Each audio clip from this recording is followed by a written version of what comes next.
Everyone, welcome. It's our last blueprint of 2024. Oh my gosh, it's exciting. I'm excited to have you guys here. I'm Brandi Smith with Perfect 10 Physical Therapy and Performance Training and Perfect 10. Uh-oh, did I lose you guys? Hold on. There we go. Okay. I'm Brandi Smith with Perfect 10 Physical Therapy and Performance Training. Also Perfect 10 PT Academy, online courses for coaches, parents, and athletes. For those of you that don't know me or aren't familiar, I am a former two-time national championship collegiate gymnast, and I'm also now a physical therapist. Through my career as a gymnast, started when I was 3, started competing when I was 7, went all the way up till I was 23 when I retired. And I had dealt with fear, some nutrition issues, and lots of injuries. I've had 11 orthopedic surgeries related to my sport. And in that process, I learned a lot about the body, the mind, and how to master all those things. So I became a physical therapist. I've been treating and helping recreational all the way up to Olympic level athletes enhance their performance as well as prevent injuries, decrease their injury risk, and also get them back from injuries that they have. In that process, I've learned a ton and have started different programs. And so I have these online courses now that we do for everyone. We do this every week, and we have some of the coolest colleagues and friends that I have met over the years who do amazing things come in and talk about what they're doing. So I'm super excited to have Coach Stokes here from 28 Bands. Him and Michael Wellington, Coach Michael Wellington, who's a running coach. I'm going to let Coach Stokes give his little introduction as to who he is and how 28 Bands became to be. Be sure to accept panelists. Okay, great. So anyways, we have Coach Stokes here today. I'm super stoked because, that's funny.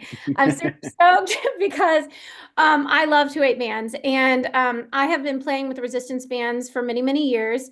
And I think it was, gosh, I was trying to think about it. It was a performance camp that I was doing at a gym a long time ago, way before I knew 28 Bands. And I was trying to figure out how to make TheraBands work to help me improve some dynamic flexibility issues in the gym. We had some athletes that were really struggling getting their leaps and open shoulders. And so I started playing with TheraBands at the time and got some amazing results. But TheraBands have some downfalls. They break very easily. They catch your hair and rip it out, which gymnasts really hate. And there's some other, they're not comfortable. That's one other piece to that. And so that being said, I ran across 28 Bands and have since been forever a big fan of theirs and user. Highly recommend them. I use them all the time and continuing to grow how I use them. So I'm super excited to have Coach Stokes here.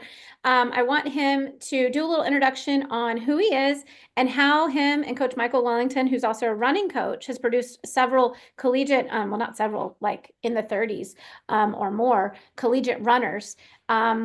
He himself was a collegiate runner. So I'll let him introduce himself and how him and Coach Wellington came up with 28 Bands. And then we are going to head into talking about, we might take a poll with you guys as to like where you guys want us to go, but we want to demo and show you guys some ways to use the bands, some super cool ways. So without further ado, Coach Stokes, come on in. I'm And here. Can you yeah, hear me? yeah, we can hear you. All Come on in and introduce yourself, right. introduce 28 Bands for us. I'm Coach Stokes. I am the original designer of the 2-8 band. And it's funny how listening to your story and how it came through the struggles that you went through, where it forced you into a place where you had to adjust to even stay in the game, let alone prosper. And my story is exactly the same. I think a lot of these stories come from the same place inherently. When I got through my collegiate career, I stopped playing, but I was coaching and I was What, motivated to get what, back what into it. sport? What sport? Tell us what sport Um, you were in. American football. Right. So I was good enough to get college paid for. That was the extent of it. No one was looking for me to play afterwards. And Coach Wellington, my partner, he was running Division I track and field. But we both came together and we started coaching at a high school. And we quickly realized we couldn't have the impact that we wanted when we were doing things for the team because we were grossly outnumbered and our time was too limited. So we put together this program where we took athletes that not the cream of the crop, but the ones who just seemed like they wanted it the most. And we focused on optimizing the way that they just moved. So we had to do it in a way that worked with their already hectic training schedule. So we didn't overload them, but at the same time, could we get them different results? And 12-week program, we still have the data from that. Like it was mind-boggling. Like just to give a comparison, American football players, we measure ourselves by combine activities. So we go in and we do the 40-yard dash. We do this quick short shuttle to measure quickness. You do the vertical jump. So a measure of speed, agility, and strength. And we took all sophomores to a camp that had mainly seniors there trying to get scholarships. And we took kids who ran at and competed at sophomore levels, took them for 12 weeks, and we were top marks in every single category at the combine in just 12 weeks later. And it was crazy because it's like we didn't give them extra muscles. We didn't do any crazy type of training where you're developing into a new human. We just got rid of a lot of the junk, a lot of the programming that happens to us organically because we get pushed through sports and competition, or we get specified in the sports and the competition, and we very rarely get the foundational information of how it is to move properly first. So we just kind of took that approach and we've never stopped. So that was 2004, and we've been coaching ever since. And for me, in that, the motivation of it all, I started learning how to run at 23, 24 years old. And I was extremely frustrated because I was someone who was super eager, always working more than I should, and just trying to get information. Guys, I said 2004. We didn't have YouTube. We didn't have smartphones. Like I had to go to the library and get books and sit down and try to learn some of these things. So even the coaching I was receiving was limited in so many regards because there's just a lack of access to information, let alone the know-how. So when Coach Wellington started to break down how I ran, I was really frustrated because I was like, this is so simple. You could have shown me this when I was 8 and I would have got it. Like it's very basic movement. But what happened was I had a career of being aggressive. So I had a lot of strength, and then he got rid of a lot of the junk, and I started moving too fast, too quick. And I started getting a lot of soft tissue injuries. So our aha moment was going and buying TheraBands and yoga bands and everything else we could find from like Ross and TJ Maxx, those bargain stores. And we were just tying them to me. And what we did was the whole point of it was I could still be aggressive, but it would kind of keep me controlled a little bit. And it worked in spades. What we didn't realize in the process of this was not only did that stop me from getting these little nicks and short injuries, but it reinforced the movement mechanics that Coach Wellington was teaching me over and over again. It was like his hand was there all the time, even when he wasn't there. So that's why we often refer to what we've created as the coach's echo, because it's still guiding you. And there's actually a neurological connection to the fact that when you put the band on a certain way and you move that way, even if you forget all the words that your coach said, you still hear the echo and the remnants of it because your body will remember part of it due to the placement of the band, if it's on there correctly and you get to move correctly. So that was when, from that point on, I just kind of became the band man. And I would always have several different bands with me, a big bag of snakes and whatever I can get to. And I just got war stories. I actually had long hair. I never got anything tangled in my hair, but I did almost lose an eye. I ripped open a finger. We got lacerations because a lot of the things we wanted to do, I wanted it to be wearable and to be accessible in my environment. What I love about what I watch when I do your video, when I look at your videos, it's not we're doing training like in a gym or we're doing training or rehab in a facility for rehab. No, we're doing gymnastics in the gym. Like we're doing the actual movements to get better. And I don't know any higher form of functional training than that. So in trying to do that, doing the research and the development for it, I didn't even know I had a product. I just did this throughout my entire professional career. I ended up successfully after we had this aha moment, having a Hall of Fame career in Europe as an American football player. I've played all over the world. And I never practiced without bands on me. I was just a weird guy at practice that always had bands tied on in a certain kind of way. And I had teammates telling me like how can I get that or how do I want it? And I had no answers for them. And then my wife just got really frustrated with me, always having this bag of snakes around. She's like, you just make your own and stop buying all this crap. And I was like, oh, okay, well, maybe I'll start doing this.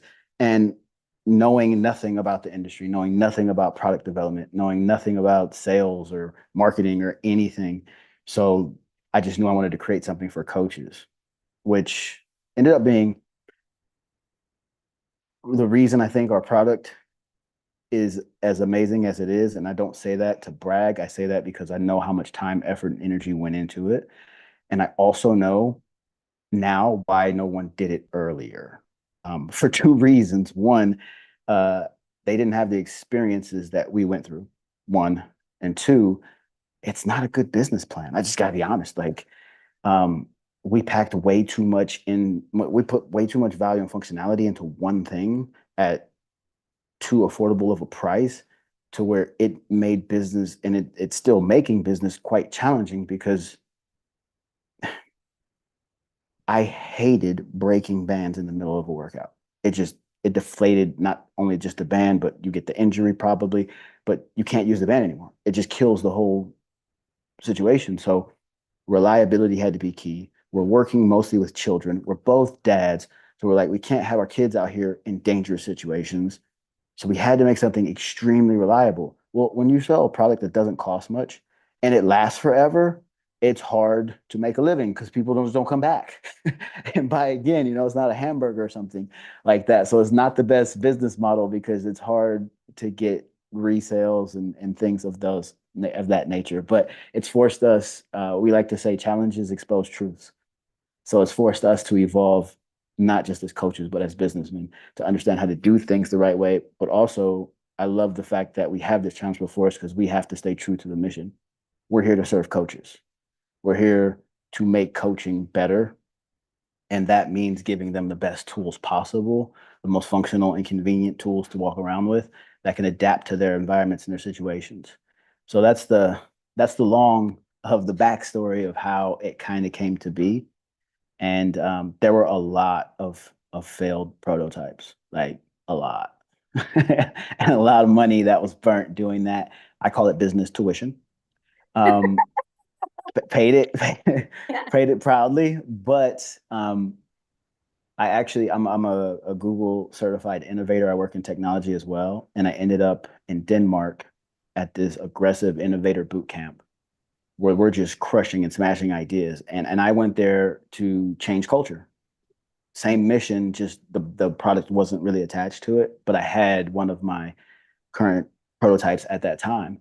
And as I explained that to them, they actually took the idea I came to Google with that I got the award for, and they said, no, you're going to do this with the prototype, but we're going to gut it and we're going to tell you all the problems with it and we're going to beat it up. And then after going through that aggressive weekend and then being in that program for a year, that was the year I designed the 2.8 band and we launched the website and had all of our inventory in China ready to ship, launched our website the week we got stuck in the pandemic. Yeah. So if anybody tried to order anything from China during the pandemic, you know how much of a nightmare that was. So again, knowing nothing about business, we did it we did it the hard way and paid a lot of business tuition, but well, we're still figuring things out. What a big smile on our face because we love the challenge. All I have to say is I love you guys. You guys are amazing. And the passion stands through of as to why you guys have done the product for sure. Because and kind of echoing what you said is this concept that the bands they like echo the coach, right? And it's Yes. all about proprioceptive feedback. So these guys have a lot of these guys and people who've been watching some of the ones in the past. I talk a ton about proprioceptive feedback, giving information to the brain so the brain can fire in a more effective, more efficient way. And we talk a ton about biomechanics. And for me, it's all Mhm. about minimal effort with maximal movement. So what amount Yes. of resistance do I need to activate my brain so that I can move with maximal efficiency and with minimal effort? Because I used to think I had to work really hard everywhere, which ended up making me really tight. Like Yes. I would overwork in my pecs and underwork everything in the back because when I work hard, the pecs want to work hard. And what I love about the bands, when you set them up properly, which was the part you said, when you set them up properly to get and achieve the mechanical alignment, the shaping, the alignment Hmm. you're looking for, you now automatically fire everything in sequence. And it is, I love, so like when I do back walkovers and front walkovers, back handsprings, most athletes don't open up their thoracic spine. And when I Hmm. cross the band behind the thoracic spine, it helps open them up. It gives them enough proprioceptive feedback that it's like I have my fingers there on their back going open, That hand open. on the back, yeah. Yeah, it's like the hand on the back. So same thing with opening the hips on a back handspring or even like a Tkachev drill. Other activities where we want our hips to be really open. If you have the cross behind their bottom, it automatically helps them activate to open. So I Yeah. love it. It is all what I call applied neuroscience, right? Like we're really Yes. just using all of the receptors we have in our body to activate the brain in a better way and just move better. I love it. Move better. That's the tagline. And a coach has to coach, and you just said something that just triggered the coaching wheel right now. Ask you a question. Do you know how long the human being is capable of outputting maximum energy? Like how Oh, long can you maintain 100%? Just a little it's while? super small. It's like seconds, right? Isn't it? Like I'm trying to remember. Seconds, Yeah. right? I get all kinds of anybody else in the in Yeah, the chat yeah, want to sorry. I answer? shouldn't have answered. I should have asked the coaches. No, you're You guys fine. put in the chat or you guys can answer. Put in the chat. How long do you think that one of your gymnasts can give absolute maximum effort? How long I can they do mean, that for?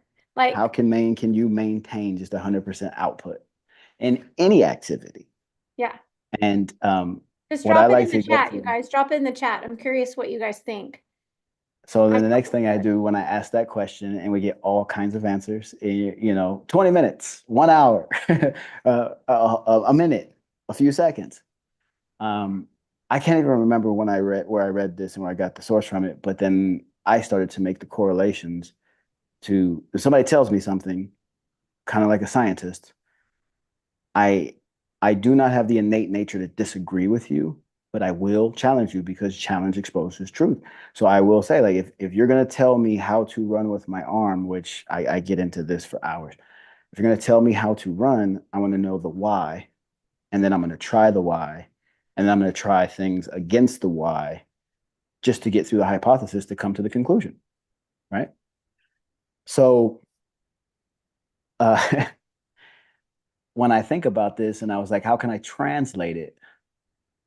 I also do audio engineering. Sean says 1 to 2 minutes. I don't mean to Yeah, put you on blast. I just want people to know what the answers are, right? So like Carla one to two, also Carla also said 1 to 2 skills.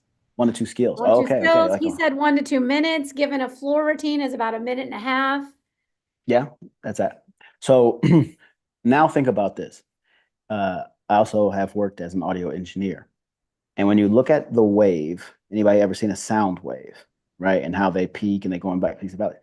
So if you've ever heard anyone hit that type of, Mariah Carey or Whitney Houston high note, how long could they hit that red spike at the top and then just hold it? The most premium athlete in the world cannot maintain maximum output for more than 1 second. Now, I can get up there, and that doesn't mean I go from 100% down to zero. I might go from 100 to 99, 74, but it's going to be like those waves, right? There's going to be some differentiation in there, and I'm going to hit peaks and valleys. I'm going to come up to 100 a lot of times, but the best athletes in the world, they never go to 100 because at that point, if I only have 1 second of it in me at a time and I hit it, how much am I going to exhaust it? Right. And if I get the faster I get to that 1 second, the quicker I'm going to reach fatigue. So as you were saying, how you used to really think that I was trying hard, so I squeeze, and immediately I get stiffer. right? So when you think about it, the top athletes in the world, they know how to hover at 80%. Like I'm just going to be here 80, 70%. I'm just going to maintain. It's going to look graceful. But my 80% is so much higher than everyone else's 80%. And also I can maintain it. And then when I need to go up, I'll go up, but I'm not going to have this huge drop. It happens all the time in American football, where we see this person who it's an aggressive sport. And that one guy who was just like almost like, what are you doing? And there's and there was so much effort and energy. And I'm like, they're working so hard. It's visible. But you are accomplishing nothing. Like you suck. I don't have any other way to put it. It was always it wasn't the worst guy on the team, but it was never a guy that you would put in a position of trust. It was the guy the coach always said, hey, we need that guy to just go run into a wall real quick. Just do something silly. Because they knew he was going to exhaust all energy and he was going to be depleted for a while. It was be a minute before he got that back. So I always try to give that parallel and that comparison to athletes. Like, guys, we suck at energy. We don't generate a bunch of it, but we're good at maintaining it. So your goal is not to go 100%. Your goal is to gracefully get to where you're going to go. And the only way that happens is if you eliminate poor movement habits and you emphasize proper movement mechanics. Exactly what you were saying. And I can grab my business card for 2004. I still have it upstairs. All it says is this is about maximizing your efficiency. We need to get rid of the junk because it wasn't about adding on more. It's about all the crap that we just organically learn and digest just from living life because we're just watching other people move and then we try to interpret it without having any movement literacy. And how many people actually teach movement literacy, much like yourself, right? But we're Yeah. kindred spirits. I love how you're talking about movement literacy. I love that. So, because this is the thing I told people during the Olympics, I go, guess what? I can predict exactly who's going to win every single event at the Olympics. And they were like, really? And I'm like, yeah, let me tell you, it's going to be the person who can move the most efficiently, most effectively, and transfer loads the best, right? Sean, That's real just, quick, they put it in the chat. Did I say eliminate core movement? No, I said eliminate poor movement. core movement. Oh, I typed it in. Okay. I typed that in. It was me. Sorry. Yeah. Core No, movement. the core, everything starts with the core, right? Nice mug, by the way, too. I love the Spider-Man mug. That was cool. Yeah. Yeah. It's getting rid of the junk. It's the poor movement. It's the things that just work against us. Because also, if you realize that that's such a finite resource, that limited amount of energy, every time you waste it on a movement that does not serve you, you don't have that energy to give to the good movement. Yeah. It's just simple math right there. So, yeah, it's about being as efficient as possible, and that's what ultimately led to my success and to me actualizing who I knew I was on the inside that never just really seemed to come out. And some people say you're a late bloomer, and a lot of people didn't see what I did because I did it in Europe. So it's American football, and I'm so detached from where I grew up and everything I was doing as a child. But when I put the film on and they see what I did there, now the story is, oh, they must not be very good there, or they don't, it's not the same there. That's why you can go there and do it. And it's like, no, I'm not the same as I was before I started doing this. And I made it to the CFL as well. So it's North America. But I was a different person completely. And I would never want to go back. Of course, why would you ever go back? It's literally like learning to read. And I also do the same thing when I talk to my athletes. It's like if I gave you a book in a foreign language and said, read this, and you don't know anything about the language, you're going to look at words on a page and maybe you can mimic what it looks like to read a book, but you won't understand anything you're looking at. This is exactly, for me, my specialty is teaching people running mechanics, jumping mechanics, and changing of direction, body control. And those type of sports where it's usually a ball sport. So if you don't understand the foundational movement practices of what you're doing, everything you're outputting is merely an imitation of that which you've seen. There's no way that you know how to read because you don't understand these key fundamentals, the ABCs of movement. I love it. This is the thing I talk about, and this should not be too new. We're saying the same thing. I call it bleeding out power, right? Mm, You're not efficient, right? Everything's a transfer of force. So yes. whatever I'm doing, if I'm playing a ball sport, I want to transfer my maximum energy into the ball. I want to Hmm. transfer my maximum energy through the equipment into my body through the air. And so if I have poor mechanics somewhere, I'm overpronating, or I'm swinging my arms out here when I'm running, or my knees are rolling in when I'm jumping or squatting. And it can be when you're getting to like Usain Bolt level or Simone Hmm. Biles level, it can be a very little drop that's happening at micro bits. But that micro bit will affect their microsecond, Makes a which will affect difference. their world record. Versus, but for like the average Joe recreational athlete trying to build up into a competitive level, possibly go on to college, those movements really matter. And that's where it's like move better, because they're Mhm. bleeding out power. And so what I love about the bands, and maybe we can move into that, is Okay. how we can use some of these drills and I love this. So I'd like to spend the next, 30 minutes of our time giving you Okay. guys some movement literacy. I love this word, movement literacy. So I like to say movement menu. Like I love to create a Hmm. variety of, right. So movement menu. But if you don't have movement literacy, there's no way you're going to be able to read the menu. So so I'm on board with this. I really like that. So I'd like to spend the next 30 minutes for us kind of Okay. showing them some movement literacy, some foundational movements, because whether you're a gymnast or you're a ball player or whatever, you need to be able to run efficiently. And, and Hmm. and guess what? I mean, yes, running, the foundations of it, which is a whole nother talk, is developmental movement, which is crawling. And don't get me started on crawling. You guys already know how I feel about this who are watching. Let's assume you've crawled. And Yeah.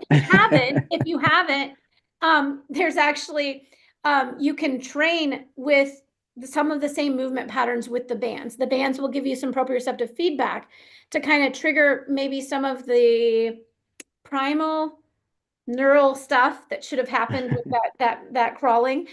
You can use bands for that. So running, everybody needs to learn how to run more efficiently. And I will tell you, if you analyze some of the gymnasts running, even at the Hmm. I really can't imagine what Simone Biles' movement would look, her vault would look like. We could add another flip. Michael and I talked about that when he came in and talked to my Invincible Athlete program about running. I was like, dude, if she only knew, you could give her another extra flip. The Biles would have been extra flipped, not just two.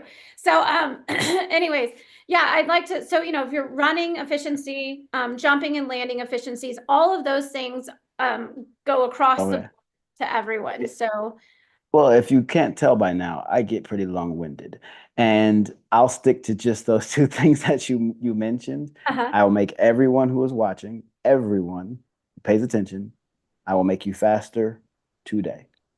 So we cracked That's a the big code, right? promise. That's a big promise. But you Oh, know what? I know he can deliver.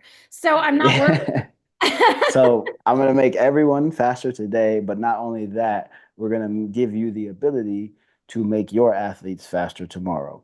And it's just a simple hack, but again, it goes right down to movement literacy. So I'm gonna ask this question.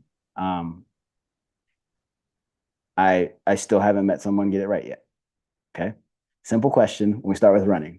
When you run, which direction or directions do you move your arm?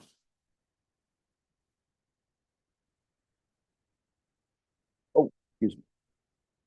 Okay, we're looking in the chat. Sean says front to back. Mhm. What else do we have? Come on. There's some other Carla, Brienne, Jamie, Elizabeth. Type in Angelus. You can put it in the chat, or you can unmute if you want to throw in your guess. So, and this was a massive unlock for me because it completely changed the way So I viewed running. we have Yeah, one go more ahead. answer. We have forward, upward, backward, upward. Okay. And great answers, by the way. We're still at 100%. for no one ever. Now, of course, no one's ever going to articulate it or put it the way that I do until I share it more and more with the world. So right now, we said we had from front to back. So so I can be clear. You're pushing the arm forward and then pushing it back. Brandi, as your demonstration right there, you're pushing your arm up. Okay. I see you trying to keep a 90-degree angle in your arm as well, right? Mhm. I see forward and upward, then backwards and upward. So you're coming forward and then pushing up, and then you're going backwards and pushing up. Just let me know if I'm misunderstanding how anyone is articulating this, and then let me break your brains. All right. I'm going to go right here from my knees. So when we designed the 2/8 band, and just so you guys know, the reason it's called 2/8, I wore 28 when I played. That's the simple of it. Here's the actual meaning behind it though, is on the end of our bands, when you're talking about tying and clipping and all these other different things that we put on there, when you're using bands as wearables, things that you actually put on your body. And we ended up tying them or attaching them somewhere. We wanted hands-free first. But we realized when we doubled the end of the loop, we made it stronger. And when we made it so you could detach it, we made a mini loop that's a figure eight. And there's two of them, 2/8 bands. Get it? Right. And the reason, just side note, the reason I wore 28 is because I said I am not here to play. I am here to dominate. So 2/8. So multitude of reasons. There's about 10 more. I'll stop right there. But in that design, we wanted it to be something that was very comfortable, easy to wear. We have a rule: if it takes more than 8 seconds to get into it, it's probably not a 2/8 band, right? So we want to get in and out. And we have 28. I told you there's a lot of reasons. We have 28 different modes in which you can use the band, right? Brandi actually came up with a new one though. I think we were calling it like XO mode. Um, I don't know, but she's the first person to use 4 interlinked bands together, which is great because that really helps us with the business aspect of just selling one band at a time. But we had come up with 28 modes. Some of them may be interchangeable. I think Brandi's will eventually just make it on the list and read out one of the ones that are used less frequently, as I should put it. But back to arm swings. Okay. There's only one direction you move your arm with force. Because remember, we only have very little bit of energy and we don't want to waste it. Okay. So we came up with superhero mode, where I open up the widest loops on the band. And as soon as I do that, I kind of feel like I'm a superhero. That's why we call it superhero mode. I just kind of stand with this type of posture. But what this was for initially was to correct arm swings. Now, I've been taught so many different ways by really great coaches on how to swing my arms when I run. And I've put them all together and I stripped away all the bad. And I took time to understand why they would tell me to do something. Like, bonus question: what do you do with your hands when you run? How should your hands be? Should I have a fist, karate chop, big? Should I hold the bean? What should I do? Be completely relaxed? What do I do with my hands? Right? Bonus question: how should the hands be? Okay. So what we did with the superhero mode is we put this for one. We're also told by a lot of people your arm should be at 90 degrees. Well, the swing of the arm when you're running is much like the fingerprint on a phone, or a fingerprint in general. We all have them. They are very similar, but each one is absolutely unique, right? If you look at the fastest sprinters in the world, they're doing what looks to be the same, but if you look in very slow motion, a microscopical level, they're doing it a little bit differently because everyone just has kind of their organic way of moving or how they came up in the world watching people run that stays with you your whole life when you try to mimic running. And then we try to add in proper running techniques, or maybe not as efficient when people don't understand the literacy of it. And then we train habits on top of what we learned as a child. When I get in a superhero mode, what it's doing is it's forcing my core to lead the way. Biggest problems when people start to run with their arms is, one, as a child, when I watch someone run, what am I looking at? I'm looking at their face. I'm looking at the front of them. As you did your demonstration, you brought your hands forward because that is what the child sees. Just like if I tell a kid, drive a car. They're going to go like this. Everyone who drives a car knows that this is not driving a car, right? Your feet are involved, and this is not very safe. But that's just what the child sees. So that's how they interpret it. So the first thing we see is the hand coming forward. Plus, we reach forward for like 99% of the stuff in our life. How many things do you reach behind yourself and actually do? Right? Unless you actually get out there and run. So it's also something that we're not familiar with. It's uncomfortable. And we are designed to avoid things that are uncomfortable. That's just who we are as human beings. So the odds are already stacked against you to get this wrong. And that's why no one ever gets the answer correct. And sorry, none of you guys in the chat got it right. What happens is we're told to keep it at 90 degrees, but it's not exactly 90 degrees. It's kind of 90 degrees. You just want to keep your arm bent. The point of the 90 degrees is that this is one unit. It's not a unit that disconnects. And a lot of athletes will run and they will disconnect the elbow, which means for a movement pattern, when we talk movement literacy, when I put my arm back, if I disconnect the elbow, unless I keep the elbow straight and run like this, it has to be not more than one movement. I have to go back here, then I have to come here, and then I have to do a bicep curl to reconnect. So now I'm adding movements on, which is subtracting from that limited amount of energy that I have because I'm just wasting motion. Okay. So the whole 90-degree thing is so that this stays as one thing and moves like a pendulum, like a grandfather clock. That's not the correct answer, though, because we're so used to doing everything forward facing. We think we pump forward. Pumping the arms forward, let's do another visualization real quick. Imagine you jump into a pool and the water's up to your neck, and then you pump your arms forward. What's going to happen? You're going to splash water in your face. You're probably going to go down. You're going to drown. You're going to die. We don't want you to die, right? More importantly, you're going to go down. But guess what happens when you pump your arms forward or you spend energy on pumping your arm forward? To push my arm forward, it pushes my core down and it disengages my hips, which don't land over my foot strike on the ground. So many problems happen for the simple misinterpretation that I need to put effort and energy in pumping my arm forward at all. And if you don't believe me, watch the 100-meter dash every year and watch everyone who is competing at a high level and tell me if their hands ever come to their face. And for a long time, I was taught glasses to grasses. Like you had to get your hand up to your glasses and back here. But when I'm watching the most elite sprinters in the world, their hand is never at their face. It comes forward because it's natural, but it takes no energy. It takes no effort. The only way that your arm goes is backwards. That's it. So we designed this to be a trigger point for that neurological recall. So when it's on your core where it's supposed to be, because a lot of people trying really hard run side to side with their elbows because that's strength.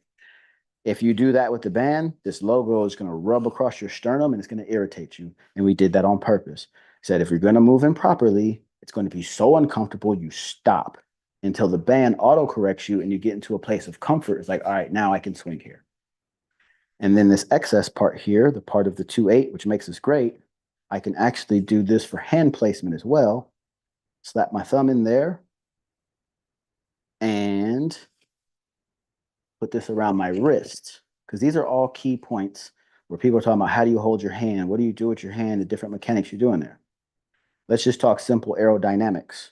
If I do anything to ball my fist up, when it comes down by my side, there's a ball. So it'll have to make a bit of a circular motion, which will increase the range of movement that I'm doing here.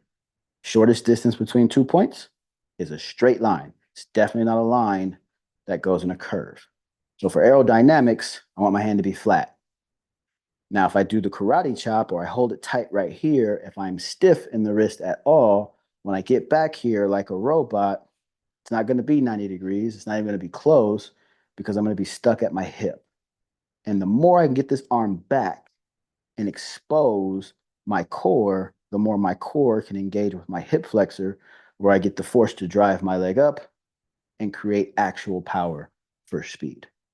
You got to get this arm out of the way aggressively. And here's the other beauty of the human design and what this creates and what the band reemphasizes.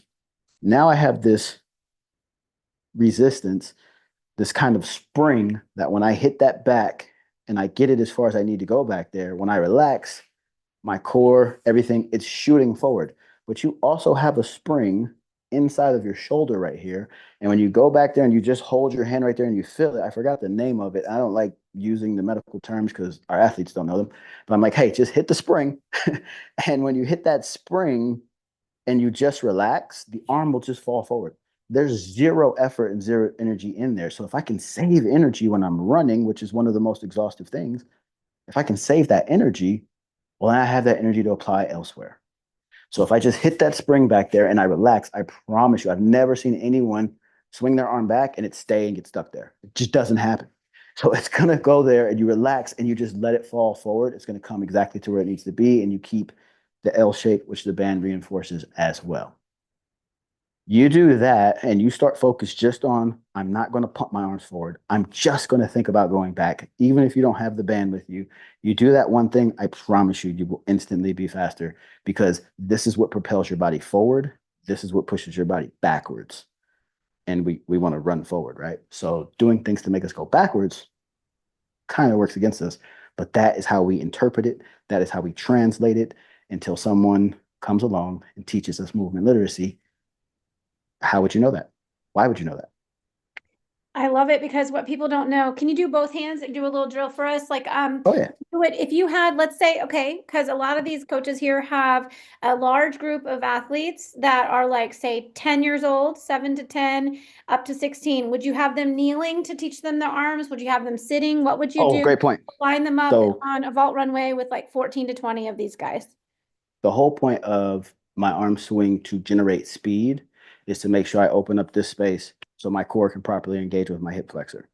We were all born in the fetal position. We're protective of our vital organs.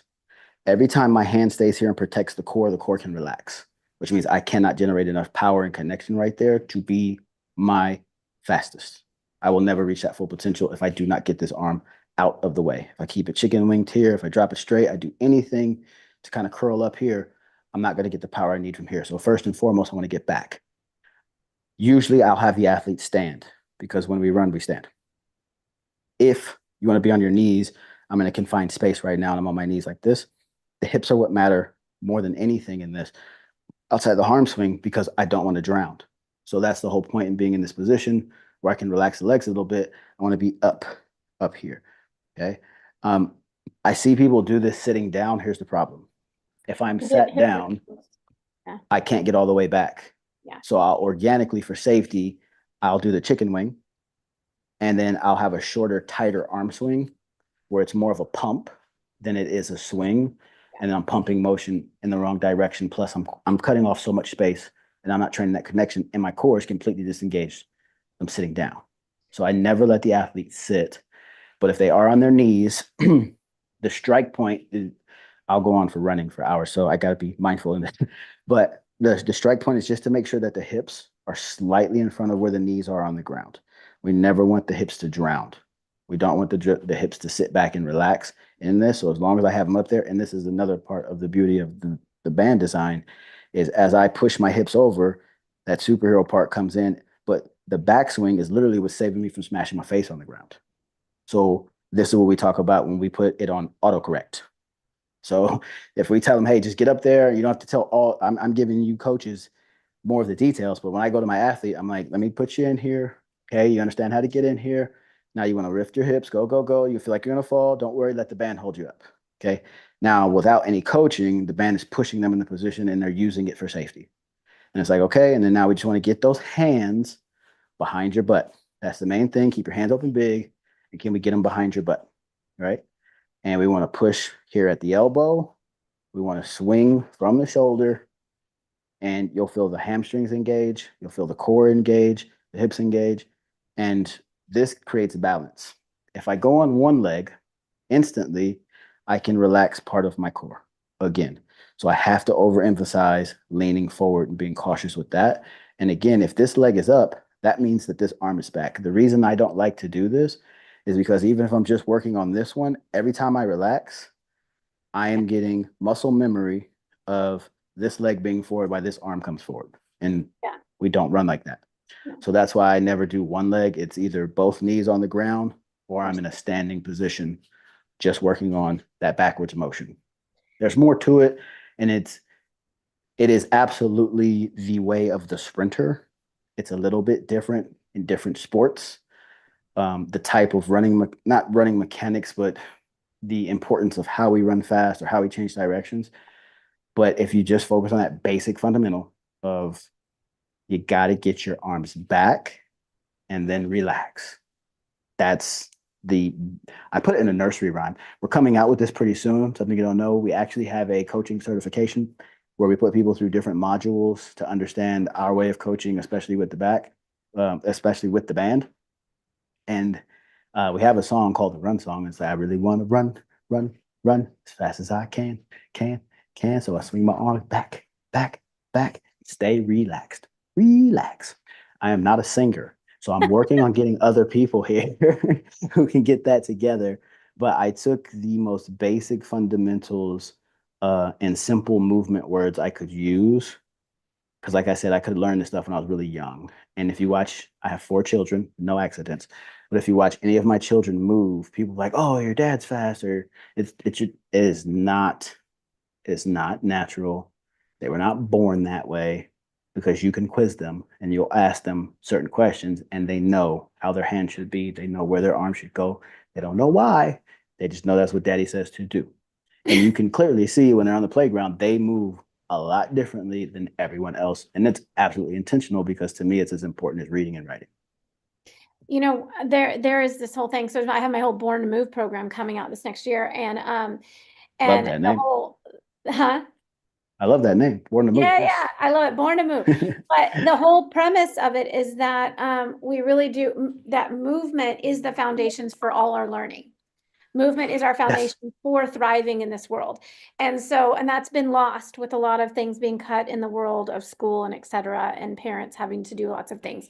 So, You mean putting a bunch of kids in a box for yeah, like an hour at a time is going to yeah. be not so conducive for movement? For learning? Who would Yeah. have thought Well, for learning. Yeah, I know. it? There's so much research on it. It's crazy. Yeah.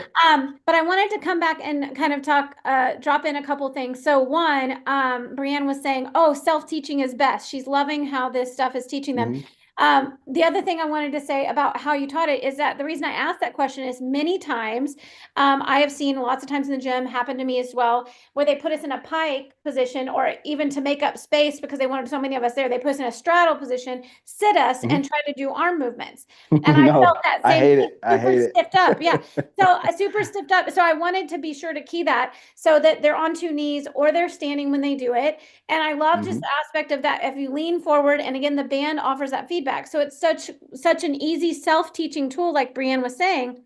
And so what we were also talking about, yep, there you go. See how he was forward a little bit though? Do that again so Yeah. we can see that.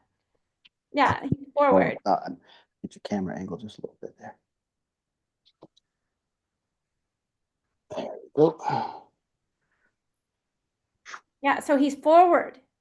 He's got his hips a little bit forward, right over. If we could see his midfoot, his hips are about over his. Brandi, we can't see him because he's not pinned. Oh, yeah, he's pinned. Oh. Oh, he's pinned. He's pinned. It might be your view, Madhu. He's pinned. Both of us are pinned. But Oh, yeah, okay, sorry. I'm he's in he's I'm good. in gallery mode, so I'm seeing everybody. Yeah. Yeah, So see what's that? going on is he's got his rib cage and his pelvis are just a little bit over his midfoot, which we can't quite see his midfoot, but that's okay. Um, but what I I love got you. about this, oh, he's got Hold us. He's on. got us. He's going to help us out. You got a fancy camera. There There we we go. go. Fancy camera. There you go. You can see that he's got his rib cage over his midfoot where his little yellow lines or neon lines are on his socks. And that's what he's talking about, trying to get that power going forward. But he's got it because he's actually pushing back with his arms. And I love that. That's something we learn in biomechanics with gait is you have to go backwards to go forward. Your Yes. center of mass has to shift backwards in order to have power to go forward, even with just walking, and people don't realize that. But one of the things that got brought up by this self-teaching is several of you guys have heard Yuka Seguria and I both talk about autonomy and about external cues and how there's a ton of motor learning research to support that the best way to learn is to have what's called external focus and to have autonomy. And so using the bands 100% increases autonomy because now the athlete is getting self-corrected. They're getting internal information from an external focus. And so that is the most efficient way to learn in the motor learning research world, which is why I use the bands so much. Which is why we tell coaches, stop being a traditional coach who buys equipment and keeps it tight. Like, this is my equipment, I got to use it. We made it so it's super affordable. Tell your athlete to get this equipment because the best thing you can do is send it home with them. Again, it's just simple math. How long is the athlete with you? How many hours are in the day, in the week, in the month? You get so little time with them, and it's such intimate time, but they spend the majority of their time away from you, unlearning everything you've taught them. Now, you're a more focused and dedicated athlete, and this is one of my pain points. I was so hyper-focused on what I wanted to do that anytime a coach told me something, I would just go in the garage and I'd practice it for hours. And people love the effort and the work ethic, but I start looking at it now more critically, like, how many hours did I spend training a misinterpreted movement, a bad habit, where I was just locking it in because I didn't have the external feedback. So that's why I had to create this. It was destiny. I had to fix some things. I love this. And because so Brianne has said, this is so cool. We've been lied to. We've been lied to. no, and I used to think that for a second too. You actually haven't been lied to. People just don't know. Yeah. Like, everyone's doing their best. And I used to get mad at some coaches because I'm like, why on earth would you not tell me this? And then I look at it and I'm like, oh, you didn't know this. Like, this was not information you were ever capable of even giving me. You were working with what you thought you know, like how you were told to pump your arms forward, because that's what people saw as a kid. I'm going to give you one more gym really quick for running. You see how I just got that on my thighs in less than 8 seconds? But this gym for running, you guys will get this answer wrong too. Which ways do your legs go when you run? What's the movement pattern here? And you can try to cheat with the previous information I gave you from the last little bit that we did. You can cheat all you want, but what makes you fast? What direction of moving the leg makes you fast? There's too much fear to answer. Oh no, they're wrong. I would say a typical answer, someone would say they want to get their knees up and they'd want to go forward, right? So they might say she they said want to push knees. back and go forward.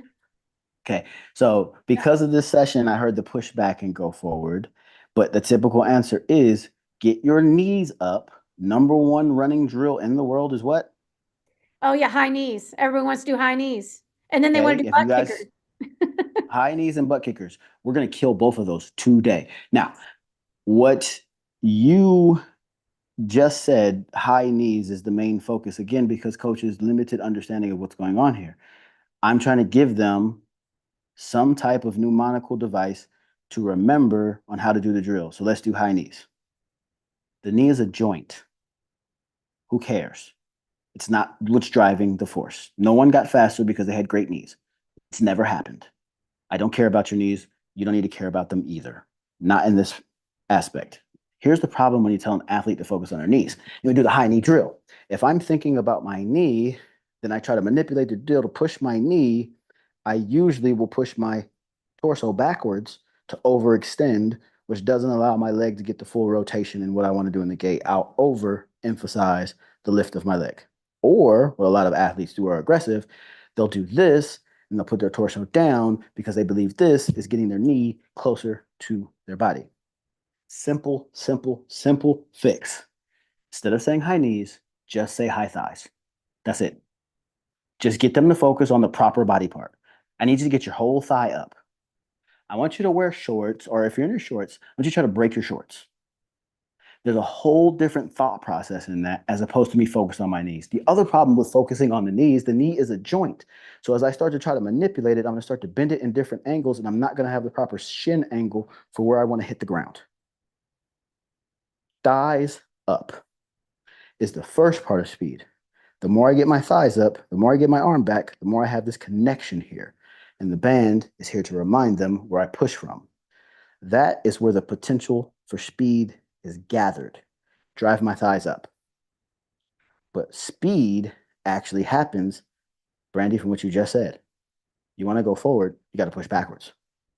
The speed doesn't come from us, it comes from our ability to gather up potential and then smash it through the ground and push through. So it's the strike backwards that actually propels my hips over my strike point, gets my arm back. All of those things are what propel me going forward. So how much of an oxymoron is it mentally for a child to see if I run fast that way, I got to throw my arms backwards and I got to put my foot backwards? Like, you want to go fast that way, be everything aggressive going the other direction, and you'll go faster that way. It makes no sense logically, especially to someone who is not literate in moving. Why would they be? And look at you coaches in here too. I'm sure you're more than qualified. I am not trying to put anyone down. I have been in the same camp for most of my adult life. And until I knew, I was doing it absolutely backwards. You tell your athletes to get their arms back and to drive their thighs up, they will be instantly faster. And so will you. That's my promise. I know I kept it. The bands on the legs, the way we put them in there too, emphasize where it's supposed to go up. And then the part in the middle is designed strategically so that when you're going up, the other leg forcefully has to push back and down. So you get more space in there, which increases the length of the stride. And then this recoil, when that leg snaps back down, it makes the strike and the rotation of your foot go even faster. So just putting them on like this is also another autocorrect life hack. This is how you'll get faster as well. I love it. I love it. I love it. I love it. So he answered your question a little bit. There was a question about, does stride matter? So Madhu, what he was saying was that by using this, this method, it automatically increases your stride length. So, And speed is as an Speed. equation, just real quick, speed as an equation is stride length. Speed is what? Distance divided by time. That's the scientific equation. But when it comes to actual sprinting, the sprinting equation is stride length times stride frequency. So when you get your thigh drive up, you get your arm back, you have the potential for the best stride length. And then when you have an aggressive strike to the ground, that's where you have your Increase your stride stride frequency frequency. for that rotation. Yes. Yeah. And real quick, with butt kickers, Jesus, butt kickers, but seriously, the first thing we teach is thighs up. Yeah. And we have the drill called the A skip. That's done in track and field all over the world. I'm sure a lot of people, it's almost, it's like second place to high knees. The A skip is the same as what a high knee run would be, but in a skip. The whole point of that, though, is that you get your thighs up and then you strike it back. But we say A, everybody just says A because it's the first letter. So it's like you do the A skip, then you do the B skip. But for us, A actually means something. A means air. And A also means always. I want to get as much air in there as possible. And in every sprinting drill, I am not doing a sprinting drill if I don't always get my thigh up first. So the next time your coach tells you to do butt kickers, you don't have to say, Coach Stokes said you're wrong. Do butt kickers. But the point of the butt kicker is to get the Achilles close to the hamstring, right? Not to actually kick myself in the butt. So it's actually a horrible name. But again, we were just trying to stretch the quad. But when I do this, I took the A out of the equation completely, and I am training bad running habits. I can do the same thing with this here. Simple rotation, still doing butt kickers, right? But I always get that leg up first. You'll get the stretch, you'll get a better stretch, and you'll reinforce running mechanics in that part of the rotation. We don't call them butt kickers. We call them C runs because it's a circle, the way the leg moves, or it looks like you're on a bicycle. All of our letters actually mean something. You'll have to take the Move Better coaching program to know what the B and the D mean. That's inside information. I love it. One of the things we were also talking about here, before we like wrap up is, Mhm. that you said, that they need to get their high thighs or try to break their shorts. And I was bringing attention to Mhm. the fact that that's another external focus, which is also how we know cognitively motor learning happens, is with that external focus of trying to break your shorts. And then let's see. Brianne wanted to know, do you do banded arms and legs at the same time or just one at a time? And Only if you're a savage. We I do it often. We just call that combo mode when you're using two different modes at the same time. A lot of coaches will focus on one aspect at a time. Like I said, I got 4 kids. I got to get the bang in for my buck right away. You're not going to lose anything, and especially with the green movement band, we made it so it's not heavyweight resistance. We don't even call it a resistance band. I feel like that's kind of an insult to what we created. This is more of an assistance band. This so it's there to assist proper movement, not provide resistance so that the kids have to muscle through the exercise or do extra work. So yes, you can absolutely use both at the same time. I love that you just said that, because that's how I use it. I tell people all the time, it assists in improving your shaping and your lines. And if you guys want, at some point we can maybe have Coach Stokes come back next year. I'd love to have come back and do a little more. And I can also do a session at some point next year. The first 2 of the year are taken, but maybe the third or fourth session, if you guys wanted, we can cover how I do gymnastics-specific shaping drills and things like that, with assistance to open the shoulders, to get thoracic extension, to open the hips. Okay, Brianna's saying, please, please, please. Okay, well, we will make that. Brianna, does week 3 of January work? Because our next time back is January 8th. We have Nicole Langvian coming in January 8th, and also she's coming in the following week. I'll make anything work, she says. I love you, Brianna. You're so great. She's always here. Yeah, so January 8th, we have Nicole Langvian coming in, just to kind of give you guys a heads up of what's happening. And we are going to talk about, parents understanding scores. And then the following week, we're going to talk about coaches and kind of going through not understanding scores, but like, what did we name it? Hold on. So it's January 15th. Nicole's going to come back. Nicole Langvian with US, she's done a lot with USA Gymnastics. She's going to come in and we're going to do kind of like a coach's guide to competition success, but we're going to talk about like setting kind of how we want to help an athlete peak. So she's going to come in and talk to the coaches on the second week, which is January the 15th. We're going to talk about how to get the athletes to peak through season and how to make kind of like a plan of goals throughout the season. And on the January 8th, the first time back in the new year, she's going to come in and we're going to talk about parents understanding scores. So then what we can do, and I'll put it into the schedule, January 22nd, we can either have Coach Stokes come in or I can do it. So I need to talk to him and see. But I can also do stuff about how I use the bands for shaping and other stuff. And if Coach Stokes wants to come in then and do a little more about foundational movements, because I actually feel like more foundational movement stuff is better before we move on to some of the cool things they can do that are like skill specific stuff.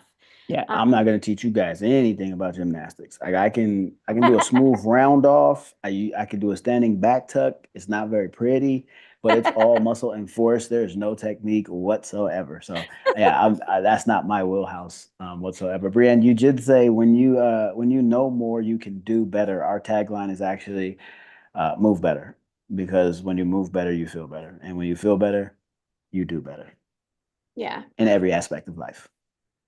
this is true. This is true every aspect of life, because freeing up your body frees up your mind for sure. 100%. 100%. And this goes for everyone, including, so that's the thing, coaches, you guys should play, even parents, with some of this movement stuff yourself, because if you free up your own movement, you're also going to free up your own body and your own mind and your own capabilities in the gym. You'll be totally surprised by doing your own training, how it how changing your physical body will change your mindset. So I've had someone else come in before. I don't think they came here. They came my Invincible Athlete program, but we talked about how actually it used to be thought that your mind was 80% of what was happening in the body and the body was 20%. It's actually 80-20, the reverse. 80% of information going to the brain is coming from the body. Only 20% is coming direct from the brain, making decisions without information from the body. So only And you 20% see what you of your did decisions. there? Yeah. You see 80, 20. You just take off the zeros. 2-8. 2, 8. I told you there's a million reasons. Like we did not come up with this name like a fly by night kind of thing. Like there's so much thought that went into this. I love it. I absolutely love it. But truly, moving 80%, that's what it is. So 80% of information that comes from your brain is actually coming from information from the body. So 80% of what is happening to you mentally, emotionally, physically is from your actual physical body senses and proprioception with the band's help with, right? Whereas 20% is coming from the brain making decisions from programs in the brain. And so that's like, I'm just tying things together for you guys, the neuroscience with moving and why we should create better movement literacy. I love it. Better movement literacy. So you can have a large movement menu. If you don't have movement literacy, you're not gonna be able to have a large movement menu. So you got to get some 2-8 bands, guys. They have some cool stuff going on. They even created some specials. I don't know if this might have been because I started having some Gem Stingy stuff, but they've created some bundles where you can buy them in bulk. And we have so it's www.2, the word 2, TWO, the number 8, bands, bandz.com/perfect, the number 10, PT, and you can get my discount code because these guys are super amazing and they do want to get their product out because they know how much it helps. She said she bought a bundle a little bit ago. So see, Brienne's got some Nice. already. She's working on them. We Yeah. appreciate you. And yeah, we're here to serve coaches for like that's the main mission. We love to say the band is the shovel, the coach is the gold, right? And we do have bundles online, but we also work with teams. You see, Brandi has some custom pink ones that you won't see on the website, is because we do work with organizations and we put your logos, your colors on there. We want you to feel the fashionable part of it as well, because I was doing a video yesterday, literally talking about like the history of bands. And it's like the school system. There's been very little innovation for something that is so widely adopted and relied upon and used. Like you cannot walk in a rehab facility and not find a resistance band in there. And this is when you're essentially physically at your worst. This is kind of the saving grace. This is, as we like to call it now, this is the cure, right? So you want the best cure out there, right? We don't want to give you some cheap knockoff medicine that you can get in the back alley. This is the real cure. This is the real deal. And we're here to facilitate and add style and fun to help coaches help the world move better. Now, one more thing I'm going to say, because I've seen a few and I don't like them. There's a couple knockoffs. And they're not as good. So I will tell you why. Really? Yeah, I had someone try to buy something cheaper and I was like, really? Like, come on. But I'll tell you, they're not the right length. They're not the right resistance. And they also aren't near as comfortable. And they didn't have they're like he said, these are engineered very well for the spacing for specific exercise movements, and they didn't have that.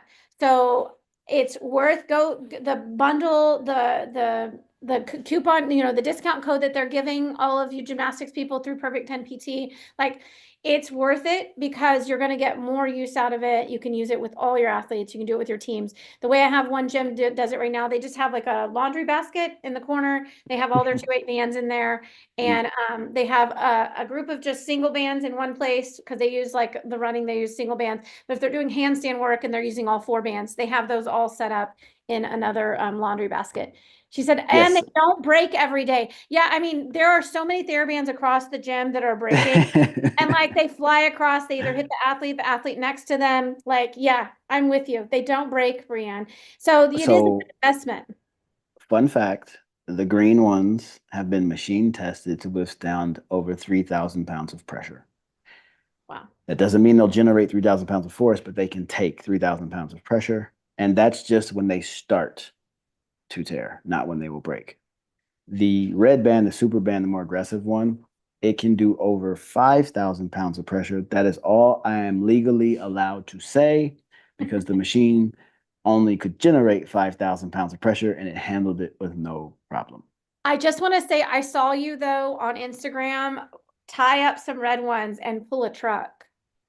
Yeah. When Last time I was with Coach Wellington, our car, the battery just died, and we literally had no resources whatsoever. But he had his wife's car that he went to go. Somebody drove by. They were trying to help us. He's like, I could drive you home. And it's like, well, this car's still stuck. So he went home. He got his wife's car, still no supplies. And we just tied a band to it and towed the truck home. Not a single stitch in the band. We went about 5 I miles. saw you pull the truck with the band. Oh, that was just me showing off.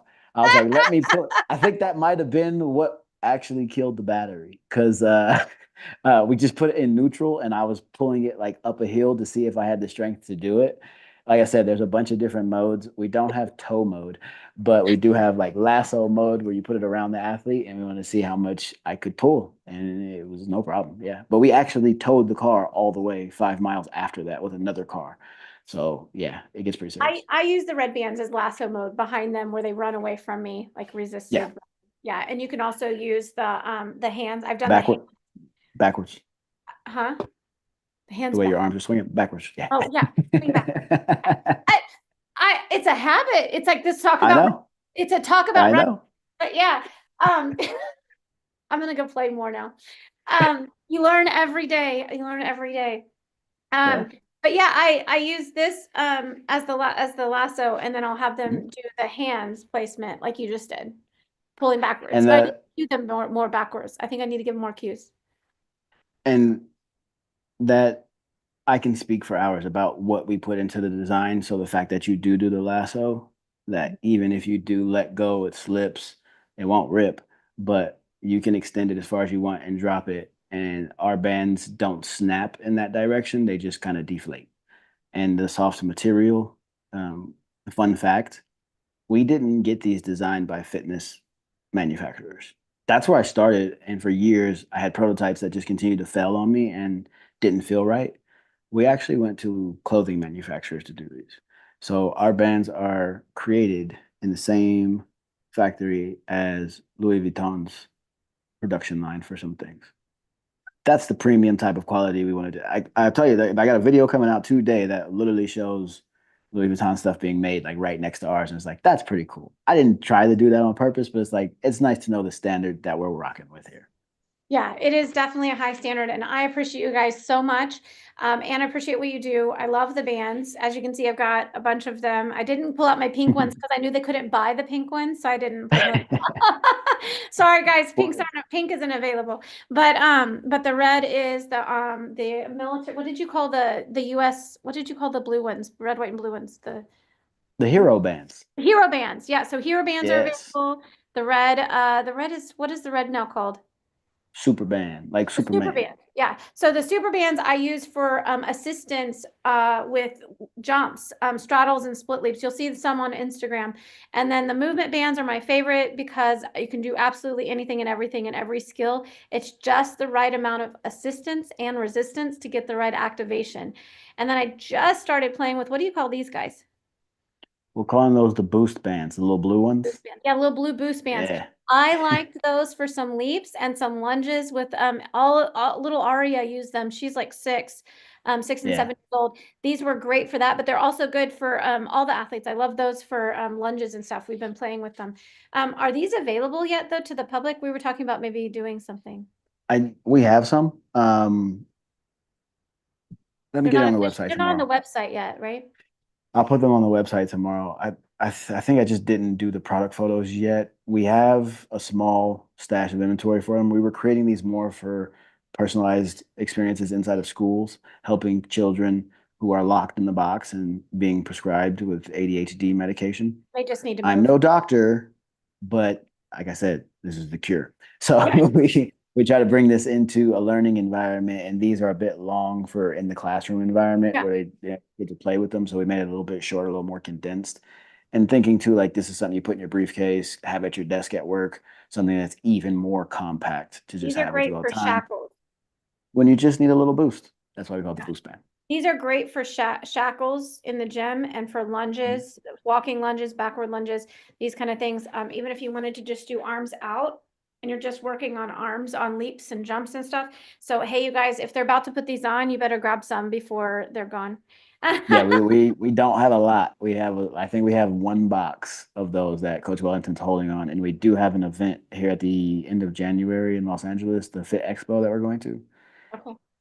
We plan to take all of them there, and either we're going to sell them all, but we'll be doing some giveaways as well. We don't plan to come home with any boost bands, but I will make them available tomorrow to your community. So you guys can, if we sell them before we go there, that's just less for us to travel with, and we have no problem with that as either. So. You guys just heard that here. Exclusive VIP, first to know the blue bands. I love them. I'll give you a little demo. Absolutely love them. They are, like you said, a lot shorter. And I love them. They're perfect for doing some of the arm work. Like you can easily do that same arm setup that he did on the legs. You can easily do on the arms to get them up, and you can get it behind their head. So their head has to be in a neutral position and the arms are up for leaps. And then also putting on their legs. I usually I put love how that didn't pull your hair. It did not pull my hair.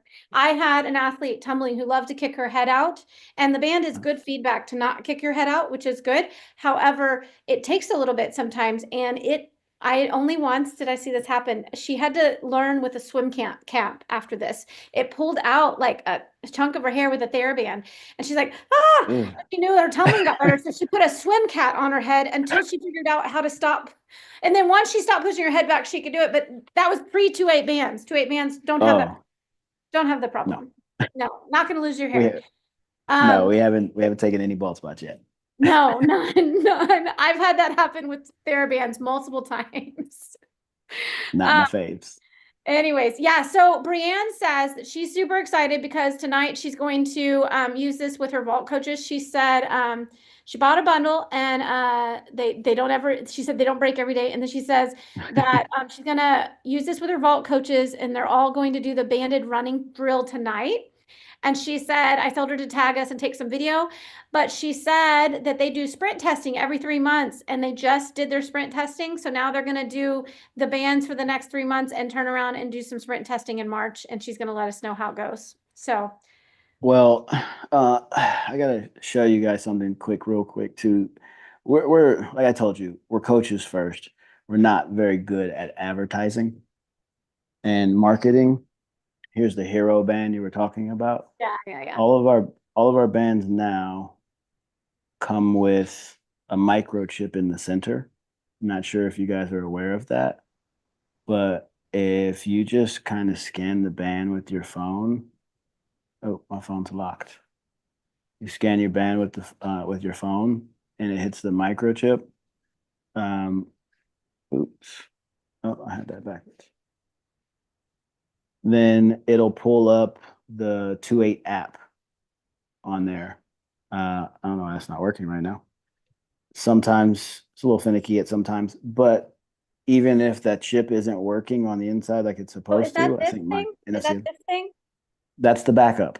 So there's a QR Okay. code, but there's actually a microchip in there that you should be able to just scan the top of the band. And if you like have your NFC chip on, if you scan the top of the band, it should just pull up basically all of our socials in our 2/8 app.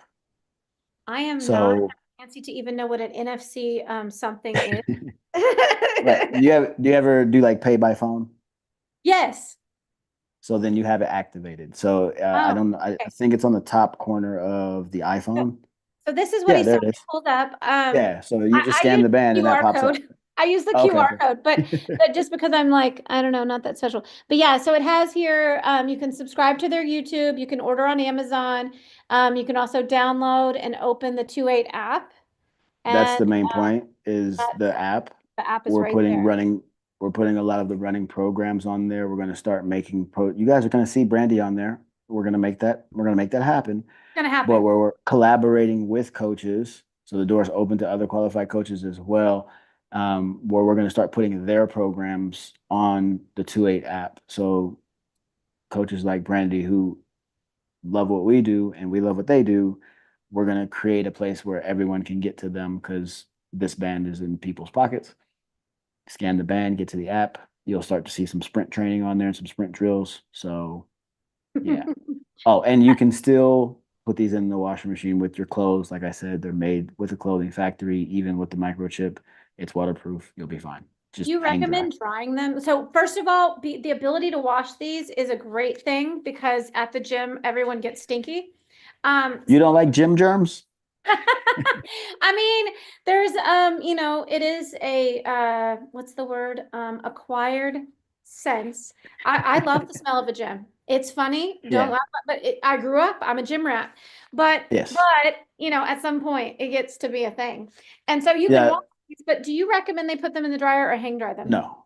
Just hang dry them. I think the heat of the dryer could damage the chip. The band could essentially hand it, but it might weaken some of the internal rubber. Again, we still haven't had one break in over 3 years. But wash them and hang dry them, and they dry quickly. They dry off really fast. Uh, about the gym germs as well. Serious question. I'm a gym rat as well, and you always see people. They literally have a disinfectant bottle in there with paper towels. You see people spray off machines and mats and things that they use and wipe off their germs. Have you ever seen anybody wash a resistance band? Doesn't happen. Never. We just No, they're exchange them. gross. And this is another reason I say, coaches, stop holding your bands.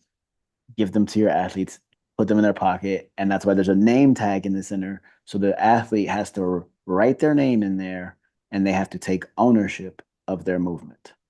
And then it's theirs that they walk around with. I love that. So there's this piece of taking ownership of their movement, of their training. Again, we're back to autonomy. All of these things Mhm. matter. It all adds up. So Brienne is excited. She said she could geek out on this stuff for weeks. I agree. I'm gonna figure out how to get Coach Stoke back.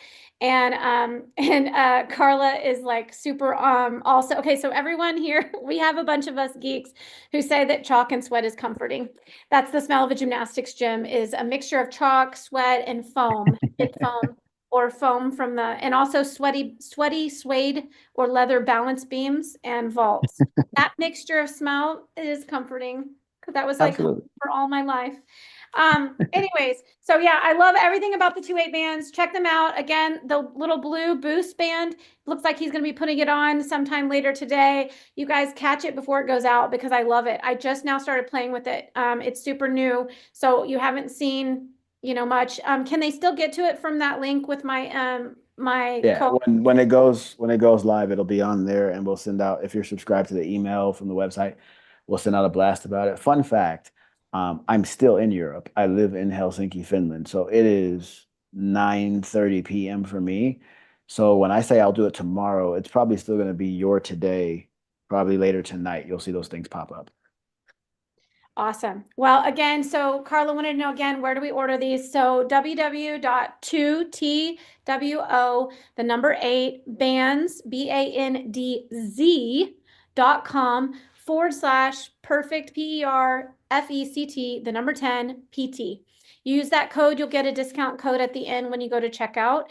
And you can get that code on actually any of their products that they have, including their bundles right now. Now, whether these guys keep it that way, that's up to them. But We got to just help coaches. If a coach is going to just get a saying. bundle, you're going to get a bundle discount. And if a coach is leading you to a bundle, you're going to get that coach's discount as well. Double discounts because we are 2-8 bands. We're going to keep it that way. That's it. There you go, guys. Double discount if you use the code and you get a bundle. So that's a really great way to go. Anyways, Coach Stoke, we love you. Thank you so much for coming. Brienne says thank you, thank you, thank you. I know Thank Carla's you, saying guys. the same thing. Those who will be watching the recording are also going to be thanking you. And we'll not talk more about getting in next year and what that might look like at some point, and continue Absolutely. to help grow this. And I am still interested. There is a relationship to be had here. And Angelus says thank you. Thank you, Angelus, for Yes. joining as well. Again, Thank you, thank you. guys. And oh, if you would like, last chance to get, this is the end of the year, last chance to get my free training at perfect10ptacademy.com. All right, you guys, check out Perfect 10 PT Academy. I can't spell today. Academy.com.